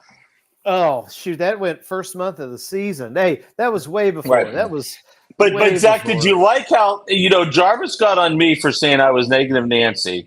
At least Kevin put the context very well. No, Zach and Jim, realist. Exactly. Yeah. Jason and Kevin, hopeful. Miller, who the hell knows? One does. Hey, how about this line right now from Miles Michaelis? He finished the night with four and a third innings pitched. How much money is he making, Zach? Whatever it is, it's too much. A lot. And he's out. He gave up. Oh, he's fine. He gave up one home run. He only struck out one. By the way, he threw 94 pitches. One walk, 12 hits, 10 runs, and 9 of them were earned. Yeah. Okay, listen, he had the one good year. Here's what I don't get. And Chris, we have argued about this, and I see your point when it comes to signing the young. What don't we argue about? When you talk about signing the young prospects. Okay? True point. Now, you have made me realize that is a good deal. That's why Atlanta's going to be good for several years. Here's what I don't get about the Michaelis signing. I never said that was a good signing. No, that's not what I'm saying. What I'm saying is he had one good year. Yes. And then you automatically go into signing him long term. A pitcher, to me, pitching is and will always be proven. Like, if I'm going to pay, I will overpay for you. This is my opinion. I will overpay for pitching in the short term because I do not know your health, and I don't know that pitching as a former pitcher, you either have it some days, you don't, and when you lose it and you get the yips, it's gone. Okay, look at Rick Ankiel. As Cardinal fans, that's all we have to say. Look at Rick Ankiel. Yeah. So I just don't understand why you're going to lock up pitchers for long-term deals. But here's the bigger issue. Matz is not coming back. Let's just flat out say it. And I don't think Edman's coming back. No, so now I don't think this year. Oh. I don't think this year. Did he die? I mean, he rolled his stinking ankle fielding ground balls. Well, it happens. Did he have that right tied? there. Shut up. Was his shoes tied? Was he safe? Did we have him in a safe environment? She was playing at Hammond's Field, for crying out loud. Well, there you go. That's the problem. There it is. But here's with Steven, with Max, the problem is now you probably lose the starter. So what are you going to do? You've got, Michaelis, who is just god-awful right now. You've got Lance Lynn that can't get you out of the fifth inning. And he was the inning eater. He's an innings eater. They have burned eating them innings. They are not going to make it. I'm hoping they hold on. I still hold true. They're going to win 75 games and not make the playoffs. And Coach Rhodes, I love you, but Edman will not be back. I think that ankle, they're not letting him run for 2 more weeks. And then they're going to have to go through the whole rehab thing again. If he comes back, it's September, and that's with the 40-man roster. Okay, I'm going to ask this because when we coach high school kids And again, I don't know how it's been now being out of college for 20 plus years or whatever it is. The kids So drink my beer question and is, party. Go ahead. right? Okay. Well, that must be the healing elixir, because we've had kids that have been injured, and you know what? When they get the release from the doctor, they don't go on rehab assignment. They're like, No. you're in the starting lineup today. So I don't understand this whole can you play or can you not? Don't give me this. Right. We need rehab nonsense. Either you're full go or you're not. I just don't get it. Okay, I understand more of a guy who's a pitcher getting a rehab assignment when it's something maybe having to do with their arm and maybe having to do with the hamstring. After that, everything else is, are you ready to play? Yes or no? Can they swing a bat? Yes. His ass is playing. I'm paying him 8, 9, 10, 26. I'm paying Javi Baez 26 million, 28, whatever it is, $26 million to strike out all the time. He's going to be in the lineup because we are paying him to be in the lineup to swing and miss at everything that he tries to hit. There's no rehab assignment needed for a guy who doesn't have something majorly wrong with the mechanics of him playing the game of baseball. That's all there is to it. Okay. I don't understand why Tommy Edman would get hurt fielding ground balls in a rehab assignment when it's like, okay, can you play? Yes, you are on the major league roster. Let's get rid of this third catcher we don't need and let's go. Yeah. Okay. Done. I don't. Yeah. And I think, again, you know my stance on all the medical stuff. I think they have been treated with such kit gloves over the years that I agree. That's just what's gone on. I mean, think about it. We grew up watching Nolan Ryan, watching Roger Clemens, and they're going to go throw. They're the Texas guys. They've got their pitch in hand and Rice, and they're doing all that, all those commercials that we remember watching, and they're going to throw because they have an understanding that this is their job, this is their livelihood, and you know what? People are paying good money to come watch us perform. I don't get it. You have a short window. Can I just say this? You know who has the best record in the major leagues right now? I don't know. I'm going to guess. The Cleveland Guardians. Well, Indians. Yes, the Cleveland Indians, because I still hate Guardians. I will not refer to them as the Guardians. Indians? But nope. But Indians. what about the year? And this is their manager is a dude that is 2 years removed from being an all-star player in Stephen Vogt. I mean, look at the year that they're having. And the Cardinals can't get out of their own God-blessed way? Come on.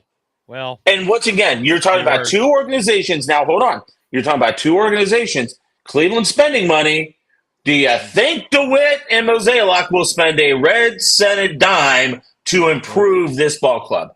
No. Don't need to. Although I've seen the last couple games that have been on, and I don't know, maybe it's because it's the weekday or whatnot. But boys, there are a lot of empty seats. I see a lot. No, but those are not. Hey, sold seats, different numbers. Okay, all right. Not ass in seat.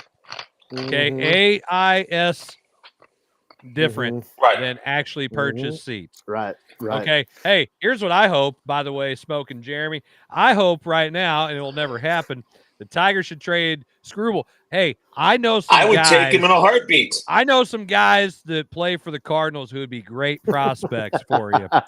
Tommy Edman, he's a great kid. Switch hitter. Hey, Spencer Torkelson, another switch hitter. He's great. Torkelson. I would take Torkelson. I would take Torkelson Torkelson right now. I would take him in a heartbeat. I would trade Goldschmidt for him and to fill your soda machine for the rest of the year. I would just keep him. I would. Hey, and if you really want to, if you want to go ahead and pay Javi Baez at least 85% of his salary. We'll take him. And that way we at least have somebody to kill the gnats and the flies flying around. He can stand in the on-deck circle and kill those things. There's been a Matt Carpenter. There's been a mention of Matt Carpenter, and that's good. Matt Carpenter's been mentioned. We got to end the night right now. My blood pressure is finally coming down. I cannot let it elevate anymore. Hey, listen. Hey, I know Javi Baez is not performing, but you know what? I'll take him because he's a dude. Hey, it is, but I'll take him just because he's a dude that wants to play. He's got a little swagger. he's a jack wagon. Jack wagon. No way. Who is? No, Javi Baez is terrible. We need a little of that. He's terrible. We're too prim and proper. Hey, get him and call up Trevor Bauer right now. We need a little of that in the locker room. Yeah. Why you need somebody who's willing to throw down a little bit? You want to get Trevor Bauer?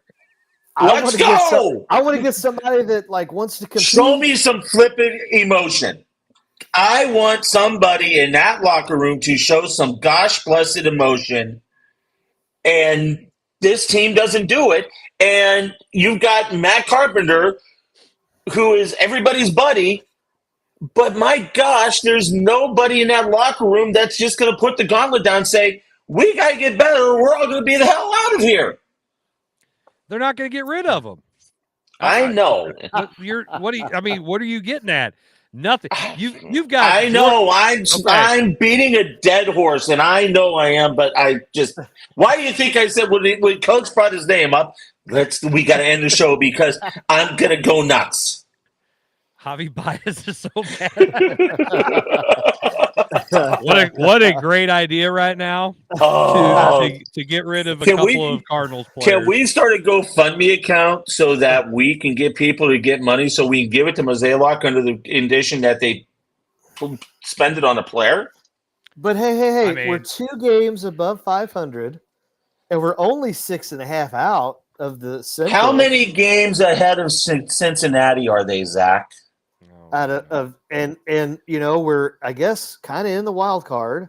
I mean, the 50,000 wild cards. That's Zach's not answering my question right now. We are. Well, no, I got to do math here. We are about 3.5 games up on Cincinnati, and we are 2 games up on Pittsburgh. And Cincinnati just beat us 11-4. Sure. It's baseball. That's going to happen from time or two. Jim, what? We're only 4.5 out of one of the 1,000 wild cards. Great! Let's make the postseason and lose the first game, and then we're done. We are in a wild card spot right now. Yeah, we are in a wild card spot right now. Yeah, for us to lose in the first round, and then we're done. For us to not do anything come trade deadline. Jim, that is a playoff spot. It's a playoff spot. Anything can happen when we get in the playoffs. Anything can happen. I'm kind of starting to wonder right now, based on some of the vibe I'm getting here from Jeremy, if the Tigers and the Cardinals here in mediocrity aren't kind of the same thing. I mean, you got Torkelson, who was supposed to have this great year, and now he's in the minors and whatever. Jordan Walker, same thing. Overpaid players who can't. Oh, by the way, Jordan Walker didn't start in either game of the doubleheader yesterday in Memphis. Did not start. I think he got 1 at bat in both games yesterday. What are we doing here? Why? Again, we're stuck in mediocrity. Why not just go ahead and say, "Hey, let's just play him"? Okay, and I gotta go. If you run down the list of what these guys are hitting, okay, Herrera, who's hurt, he's hitting 279. Goldschmidt 232. Gorman's hitting 191. And he's your home run leader for the team. Okay. Wynn is your best hitter, 292. And I'll argue that Burleson is probably your best hitter. Donovan's he's the hottest right now. Your 3 best hitters are Mason Wynn, Alec Burleson, and Brendan Donovan in no particular order because all 3 of them are doing their job. Wilson Contreras was your best hitter. I hope he returns to that form. Other than that, everybody else on the team can go. Everybody else I'll take Gorman because I think upside. I think the upside is higher, and he's a guy you know what you're going to get. He's got pop. He's going to strike out. Okay, done. Put some guys in front of him, so at least when he does hit one, it's not a solo job, and we put some guys and we put crooked numbers up. Everybody else on that team can go. I don't care about Lars Nootbaar anymore and the Nutty Neuter whatever people who are excited about him. Michael Ciani, great. You're a guy who will probably win a Gold Glove because nobody knows how to play center field anymore. Carlson over Mo's dead body, trade him too. And the two most overpaid losers in the whole organization. I tend now to agree with Zach. Those guys have never won anything in their life. They don't know how to win. They got to go. I'm tired of listening and watching and seeing these guys get so Arenado get strikes out and he's pissed off. Why? You swung at the damn pitch. It's your fault you missed it. Well, if it's not, if you saw it and you couldn't hit it, then you're old and you got to go. Sorry. Stop playing third base. Go somewhere where you can just DH and still not hit the ball. Great. I'm done with it. He was a great third baseman. I think he's a Hall of Famer, but his Hall of Fame career ended after his first year in St. Louis. He's done. Goldschmidt, you're washed up too. You can't have two guys that are hitting 232 and 254, and they have 16 home runs between them. 16 between them. That's it. That's all they are. The OBP is terrible. They are terrible. They need to go. Somebody said it on the radio who was filling in on the balloon party when I was listening to it. I think it was today or yesterday. They watched the game, and neither one of those guys played, and it was the most enjoyable game they've watched all year. I agree with that. I agree with that because you don't have these guys who just look. Goldschmidt goes up there now. He doesn't throw a temper tantrum when he sucks and can't hit. But you know what? Arenado looks like he's never played the game. Goldschmidt looks like his best days are past him. He's got to go. They all got to go. Goodbye. I'm tired of watching it. It is absolute. It's dog shit and a half. It's terrible. It's not good baseball. Can I just say this? You want to know the last time I've watched the only Cardinals game I've watched this year? No. Opening day. Yeah. I am actively looking for other things to watch than that dumpster fire. Well, the Olympics are coming on, so you'll have I'm watching right now. I've got the 200 qualifiers on right now. You're on the TV. Let's see how I will watch gymnastic trials. I will watch the gymnastic trials before I will watch the Cardinals. Better question for you, Jim. What? Will you watch NASCAR? Yes. Making a left turn. I'll watch the Indy. I'll watch Indy. Oh, there goes another That's one. I'll watch golf. I'm gonna watch. You know what golf like tournament golf. is? You like golf? That's not even a fair question. No. Hey, how about Jim? We'll do 10 seconds of soccer. I turned on the Copa game. Man, you talked about it on it was horrible. But Chris, I wanted to tape this and I was going to send this to the group chat. Literally a minute into the game, some dude from Panama trips over his own 2 feet and is flopping and flailing around like he needs ACL. He needs an ankle replacement. And you know what? 10 seconds later, he's up sprinting like nothing ever happened. And that is your proof. Like 1 minute in. Zach, that is if anybody doesn't know whatsoever, that what you just described with that guy pretty much dying on the field is 1,000% proof that God exists, because only a miracle. I mean, if you want to know what miracles look like, just watch a soccer game, because those assholes are healed so dramatic from the worst injury possible. God himself reaches down and touches them and heals them on the spot. I am glad that you are in Annapolis, because I hope the lighting doesn't come through. I want to see a televangelist split screen with a soccer game, And when they start describing, and you're going to be healed, and that guy just raises up, and it's like, look what the Lord has done. And bam, there that guy is healed. Because there ain't no freaking way. Those guys are the biggest bunch of floppers I've ever seen. It is the worst. I can't stand to watch it.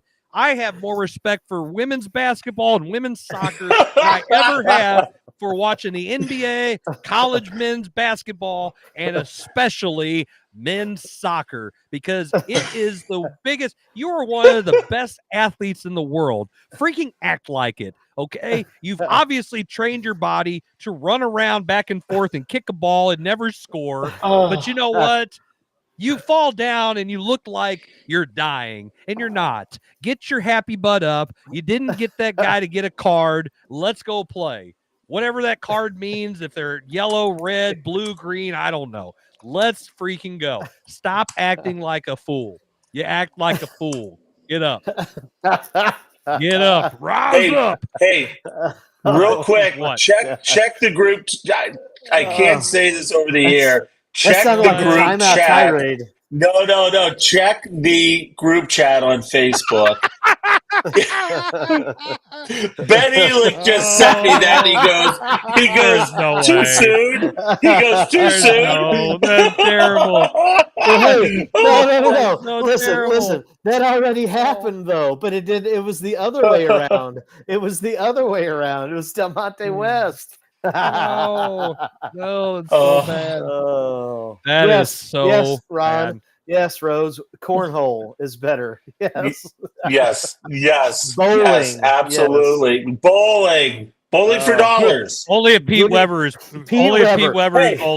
Right. Hey, they had ESPN Ocho on last night. They had the slippery steps competition on. I would have watched that over the Cardinals. Spike ball, college spike ball. Spike ball, yes. Drone racing, all of that. Oh my god. Curling. I love curling. Only if the guys who look like Team Schuster. big fat Team dudes Schuster. with beards look like they have no athleticism. Those are the ones. Team Schuster. Let's go. No. Oh my goodness gracious. Yeah. Man, I'll tell you what, I would love to go to the NFL draft. I think that's a much better event than the NBA draft. Plus, I know the guys. I mean, it's like, hey, I saw that guy play for 2 or 3 years for 4 different teams, but at least I've seen him play. Just saying. Oh, and there's no doubt. On that note, I would watch curling over both of those sports for sure. 1,000%. Absolutely. And hey, one of my buddies is actually a semi-professional cornhole player. No joke. Yep, went I went to high school with. Big shout out to Matt Davis. I'm sure he's might be listening if he's not playing cornhole right now. There it is. Darts. Darts. Oh my goodness. Oh, I love playing darts. Hold on. Watching Since we're talking darts. ESPN. Chris, spelling bee or soccer? No. Spelling bee this year. No. Scripps Howard spelling bee this year was on USA. Oh my goodness. Okay. So ESPN Wait a is minute. finally. Guys. Yes. Why? Wait. Why would you want to watch something that makes you feel dumber? Like that little because every now and then I need to be brought back to earth. That 4th grader, it can spell a word that I didn't even know was a word. It's like Shaq making up words for Scrabble. I don't know. Is it a word or not? But that kid Can you use knows it in a and sentence? he knows how to spell it. Yeah. What dictionary? That dictionary that those people get those words out of. What the hell? I mean, I'm over here arguing with the kid about 8 being in the dictionary, and somebody else says, oh, well, here's this 12-letter word I've never freaking heard of. It's like you made that up. It's not even real. Hey, by the way, Noah Lyles just ran the 220.10.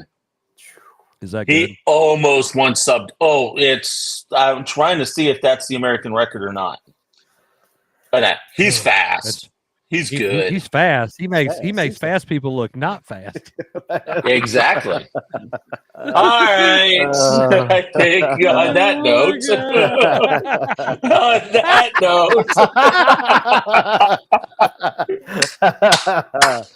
Oh my god.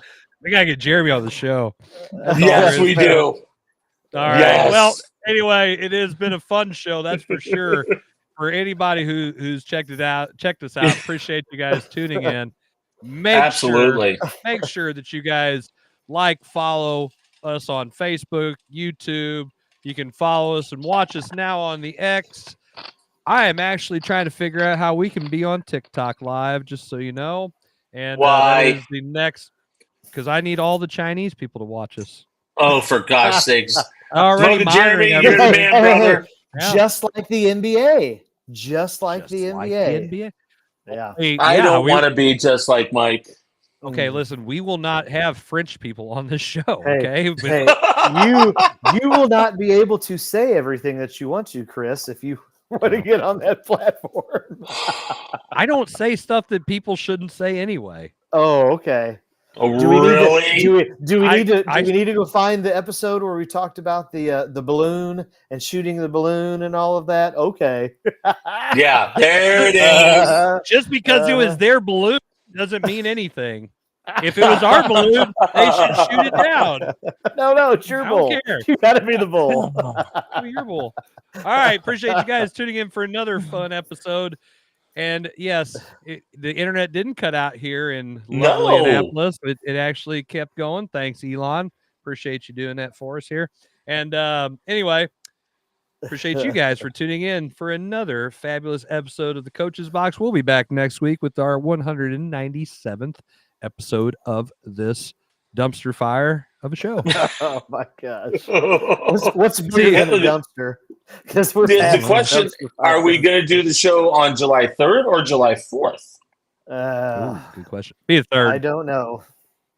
Maybe the 3rd. We won't be able to do it on the 4th. Come on. People are going to be doing other things.